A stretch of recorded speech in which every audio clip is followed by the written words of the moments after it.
Good morning, मैं आनंद sir. आज एक नए टॉपिक के साथ। ये टॉपिक आपकी क्लास 12th की है, इकाई फर्स्ट लेसन फर्स्ट का ही दो ध्रुवता का अंत।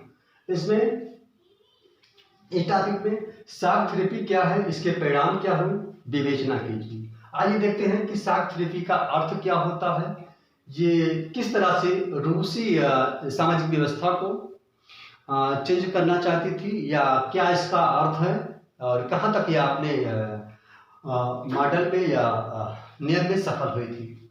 शॉक थेरेपी का अर्थ है आघात पहुंचाकर रोगी का इलाज करना। शॉक थेरेपी एक आर्थिक मॉडल था। यह कम्युनिस्ट तानाशाही के स्थान पर लोकतांत्रिक संस्थान स्थापित करना चाहती थी। एक आर्थिक और सामाजिक व्यवस्था जो पुरानी थी उसे नई आर्थिक सामाजिक व्यवस्था में चेंज करना चाहती थी। कृषि उद्योग धंधों पर सरकार का नियंत्रण था, सरकारी नियंत्रण था, जिसे सामाजिक व्यवस्था कहा गया था। इसे निजी नियंत्रण में लाना था और जिसे पूंजीवादी व्यवस्था कहा गया। इस प्रकार रूसी समाज और उसकी आर्थिक व्यवस्था को पलटना था, अर्थात एक नई पुरानी व्यवस्था को नई व्यवस्था में तब्दील करना था, जो भारी उथल पुथल का कारण बना। इसीलिए इसे शॉक थेरेपी कहा गया। अब इस शॉक थेरेपी के परिणाम क्या निकले, आइए इसके हम आर्थिक परिणाम को देखते हैं। शॉक थेरेपी के आर्थिक परिणाम: सामाजिक सुरक्षा का बिखरना इसका पहला आर्थिक कारण में था। सामाजिक सुरक्षा जो ये आर्थिक ये शॉक थेरेपी का मॉडल लेकर के आए थे, इससे सामाजिक सुरक्षा बिखर गई, अर्थात नागरिकों को जो पहले से काम का अधिकार प्राप्त था, बुढ़ापे और बीमारी में उन्हें सरकारी सहायता मिलती थी, इस समय ये सारी सुविधाएं उनसे छिन गई, गरीबी बढ़ी और स्वास्थ्य सेवाएं भी ठप हो गई, जिससे सामाजिक सुरक्षा बिखर गई। दूसरा देखते हैं आर्थिक विषमताएं। आर्थिक विषमताओं में खेतों उद्योगों के निजीकरण से आर्थिक विषमताएं उत्पन्न हो गई, जिससे नई व्यवस्था में अमीर और गरीब वर्गों में बढ़ गया। अमीर अमीर होते गए, गरीब और गरीब होता गया। इसमें आर्थिक संकट क्या था? तीसरा कारण है सामूहिक कृषि फार्मों को निजी फार्म में बदलना और सरकारी कारखानों को एक निजी क्षेत्र में तब्दील करना कोई आसान कार्य नहीं था। बोरिस येल्त्सिन का शासन संकटपूर्ण बना रहा, जिससे बोरिस येल्त्सिन उच्च अधिकारियों के सगे संबंधियों ने कारखानों और कृषि फार्मों को मिट्टी के मोल अर्थात सस्ते दामों पर इन सरकारी कृषि फार्मों और निजी फार्मों को खरीदा, जिससे इन कारखानों और कृषि फार्मों की बिक्री कीमत बहुत कम थी। इसीलिए इसे इतिहास की सबसे बड़ी गैराज सेल कहा गया। इतिहास की सबसे बड़ी गैराज सेल कहा गया। इसको फिर से देखते हैं। आर्थिक संकट क्या था? सामूहिक कृषि फार्म या निजी फार्मों में बदला जाना या सरकारी कारखानों को निजी क्षेत्र में बदलना कोई आसान कार्य नहीं था। ये बोरिस येल्त्सिन के लिए सबसे संकट भरा समय था। बोरिस येल्त्सिन और उच्च अधिकारी के जो सगे संबंधी थे, उन्होंने इन कृषि फार्मों या उद्योग कारखानों को बहुत कम कीमत पे खरीदा। इसीलिए इसे इतिहास की सबसे बड़ी गैराज सेल कहा जाता है। अब देखिए मुद्रास्फीति। मुद्रास्फीति रूस में ऐसे लोगों का अभाव था जो निजी कंपनियों को कुशलतापूर्वक चला सकते थे, वे उसे प्रबंध कर सकते थे, लेकिन उनमें ये गुण नहीं था, जिससे मुद्रास्फीति जो बढ़ी और मुद्रा रूबल, जो रूस की मुद्रा थी रूबल, उसका ग्राफ काफी नीचे चला गया। और 92 से 2000 के बीच हम देखते हैं कि रूस पर 160 अरब डॉलर विदेशी कर्ज बढ़ गया। बोरिस ने बहुत प्रयास किया लेकिन इससे वो सुधार नहीं सके।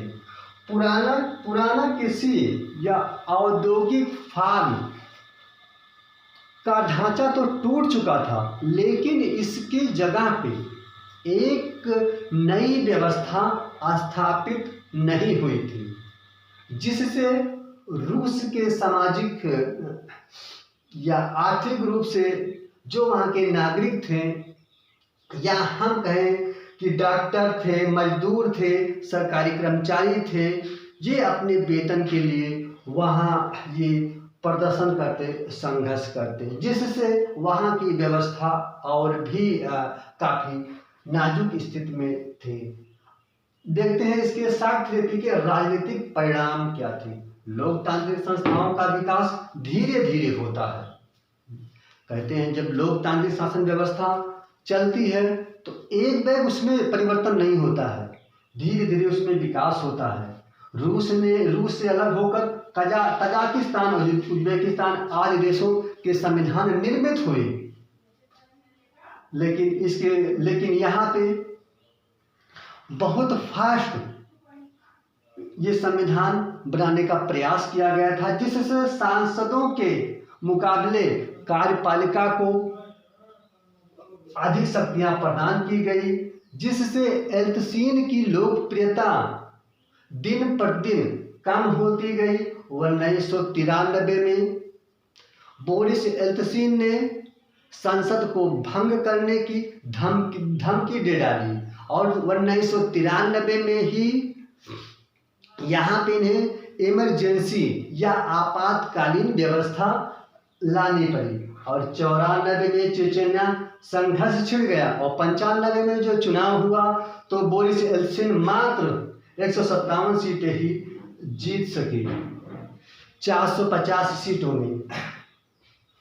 तो ये शॉक थेरेपी का अर्थ और इसके परिणाम हुए, इसको एक दफ़ा हम रिपीट करते हैं। शॉक थेरेपी क्या है और इसके परिणाम। शॉक थेरेपी का अर्थ आघात पहुंचाकर रोगी का इलाज करना। यह कम्युनिस्ट तानाशाही के स्थान पर लोकतांत्रिक संस्था लाना चाहती थी और कृषि उद्योग धंधों पर सरकार का नियंत्रण था, जिसे समाजवादी व्यवस्था कहा गया था। इसे निजी नियंत्रण में लाना था और जिसे पूंजीवादी व्यवस्था कहा गया। इस प्रकार उसी समाज और उसकी अर्थव्यवस्था को पलटना था, जो भारी उथल पुथल का कारण बना, जिसे शॉक थेरेपी कहा गया। शॉक थेरेपी के आर्थिक परिणाम क्या हुए? पहले परिणाम में सामाजिक सुरक्षा बिखर गई, क्योंकि पहले से ही नागरिकों को काम का अधिकार और उन्हें बुढ़ापे और बीमारी के समय सरकारी सहायता मिलती थी, और जो इस नई व्यवस्था की शुरुआत हुई उसमें ये व्यवस्थाएं नहीं स्थापित हो सके। आर्थिक विषमताएं, खेतों और उद्योगों के निजीकरण से आर्थिक विषमताएं पैदा हुई, जिससे नई आर्थिक व्यवस्था एक अमीर वर्ग और गरीब वर्ग में बदल गई। आर्थिक संकट, हम कहेंगे सामूहिक कृषि फार्मों को निजी फार्मों में बदलना या सरकारी कारखानों को निजी क्षेत्र में लाना आसान काम नहीं था। यह एल्त्सीन का शासन संकट से भरा हुआ था और बोरिस एल्त्सीन और उच्च अधिकारियों के सगे संबंधियों ने कारखानों और कृषि फार्मों को मिट्टी के मोल या हम कहें सस्ते दामों पर खरीद लिया, क्योंकि कारखानों और कृषि फार्मों की बिक्री कम कीमत पर हुई थी। इसीलिए इतिहास की सबसे बड़ी गैराज सेल इसे कहा गया है, जो बोरिस एल्त्सीन के सगे संबंधी या उच्च अधिकारियों के सगे संबंधियों ने खरीदी थी। अब मुद्रास्फीति क्या थी? मुद्रास्फीति ऐसे रूस में ऐसे लोगों का अभाव था जो कि निजी क्षेत्र के कार्यों को कुशलतापूर्वक कर सकते थे, उसे प्रबंध कर सकते थे। इसलिए यहाँ मुद्रास्फीति काफ़ी बढ़ गई और रूसी मुद्रा रूबल का दाम काफ़ी नीचे गिर गया और 1992 से 2000 के बीच रूस पर 160 अरब डॉलर का विदेशी कर्ज चढ़ गया। बोरिस ने बहुत प्रयास किया इस व्यवस्था को सुलझाने के लिए, लेकिन वो इसमें नाकामयाब रहा। यहाँ पे देखते हैं पुराना कृषि औद्योगिक ढांचा टूट चुका था, उसके स्थान पर कोई नई व्यवस्था स्थापित नहीं हुई थी, जिससे रूस के नागरिकों ने या हम कहें वहाँ के मजदूर, डॉक्टर, कर्मचारी आज वेतन की मांग करते, नहीं मिलता तो विरोध प्रदर्शन जारी करते। आइए देखते हैं शॉक थेरेपी के राजनीतिक परिणाम। लोकतांत्रिक संस्थाओं का विकास करते हैं, धीरे धीरे होता है, लेकिन रूस से अलग होकर तजाकिस्तान और उज्बेकिस्तान आदि के संविधान जल्दी में बनाए गए। इसलिए यहाँ पे सांसदों के मुकाबले कार्यपालिका को ज़्यादा शक्तियाँ दी गई, जिससे एल्त्सीन की लोकप्रियता का ग्राफ गिरता गया और 93 में एल्त्सीन ने संसद को भंग करने की धमकी दी और 93 में ही इन्हें आपातकालीन का सामना करना पड़ा और 94 में चेचन्या संघर्ष छिड़ा और 95 में जब संसद में चुनाव हुआ उसमें 450 कुल 450 सीटों में से एल्त्सीन को मात्र 157 सीटें ही प्राप्त हुई। तो ये आपका क्लास 12 का दो ध्रुवता का अंत का शॉक थेरेपी का टॉपिक थी, जो आज कंप्लीट हुई।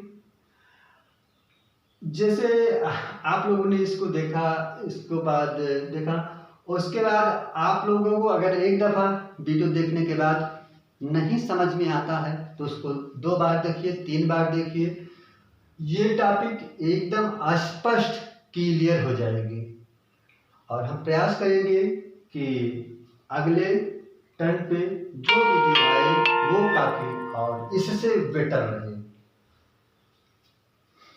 थैंक यू एंड धन्यवाद।